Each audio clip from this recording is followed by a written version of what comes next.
as human, from 3D mind consciousness, yung paniniwala ng tao ay nakabase lamang sa physical human body natin na knowledge of understanding, or maihambing natin ito na yung paniniwala ng tao sa 3D mind consciousness ay based lamang sa paniniwala ni science. At pagdating sa 5th density of mind consciousness, ito po ay balance na po yung paniniwala ni science at ng spirituality. Ibig sabihin, our physical human body and soul is uniting as one. Balance po sila. Kung bakit sa mundo ng spirituality, kailangan po natin maintindihan deeper yung knowledge and understanding sa mundo ng spirituality to recognize our soul. Sa mundo ng spirituality, kailangan po na meron siyang sayings na kailangan mo muna maniwala bago mo makita yung magiging resulta kung bakit miracles exist sa soul level. At meron din po tayong dalawang uri ng energy, isang positive energy at isang negative energy. Ang positive energy ay created po sa heaven. Ito ay nagbibigay ng love, peace, happiness, and balance harmony sa atin as human. Ngunit ang negative energy, ito po ay nagbibigay ng darkness sa buhay ng tao. Ito po ay nagkukos sila ng suffering and pain sa buhay ng tao. At sa soul level, we need to expand our knowledge and understanding na sa mundo ng spirituality, nag-i-exist po ang tinatawag na mga mythology, yung myths na mga kababalaghan. Nag-i-exist po siya sa mundo ng spirituality dahil sa mundo ng spirituality, nahahati din po sila sa positive and negative side. Kagaya ng tao, kung ini-embody ng physical human body natin yung good and bad, sa soul level, hati, doon makikita mo talaga yung kung ano talaga yung mga gawain ng positive energy, at doon mo rin makikita kung ano ang gawain ng negative energy. Doon ka talaga magkaroon ng deep knowledge sa mga gawain nila once na na-expand mo yung knowledge mo sa mundo ng spirituality. So dahil nahati sila by energy, simulan natin sa solar system natin as meron po tayong iba't ibang planeta.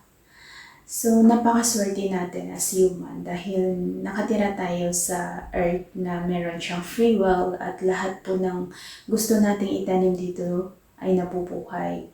Ngunit sa ibang planeta walang free will at meron po yung mga nakatira doon na mga alien tawag natin doon dahil nasa outer space natin. Sila po ay hindi po makikita ng naked eye ng human, but sa soul level, when you believe, makikita mo sila dahil you can communicate them through our heart. Dahil may feelings po yan sa heart natin. Na that is, kumbaga, ang heart ng human ay parang portal po yan. Na pwede ka makapunta into a different dimension, different reality kapag marunong tayo gumamit.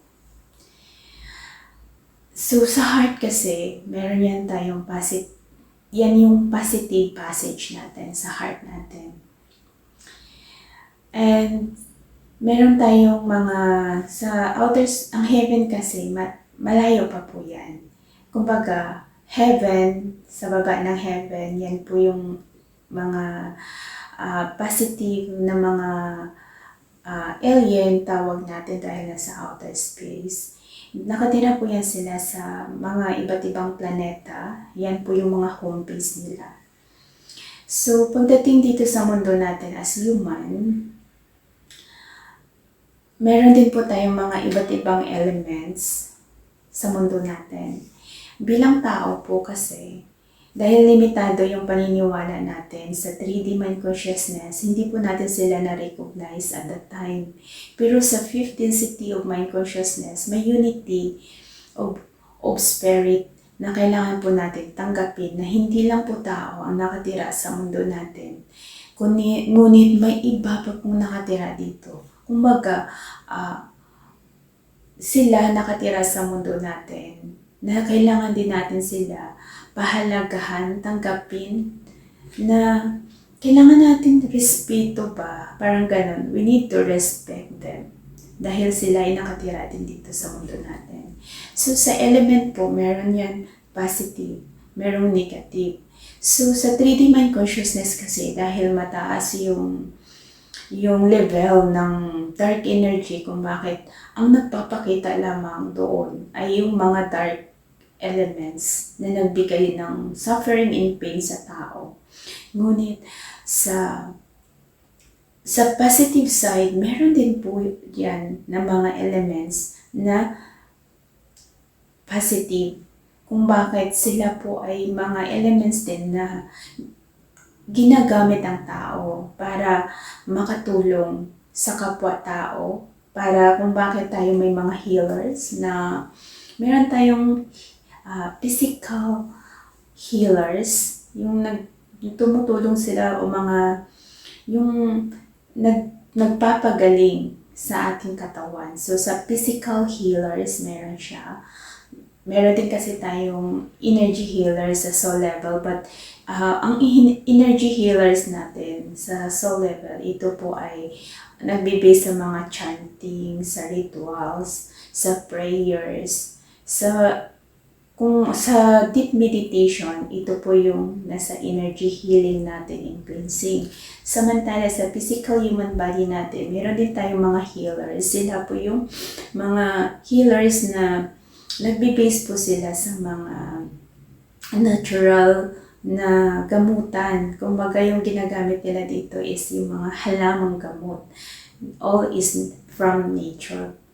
At ang karunungan na yun ay nakukuha nila yun sa mga good elements. Yun yung mga tumutulong sa kanila. So, ang karunungan na to ay pinamana po ito sa, kumbaga, mula sa kanununuan. Tapos parang minamana po yun. Ang karunungan na yun. Kung bakit meron tayong mga healers, yung mga manggagamot natin sa physical healers ang tawag doon. Ang ibang tao kasi hindi yun naniniwala doon.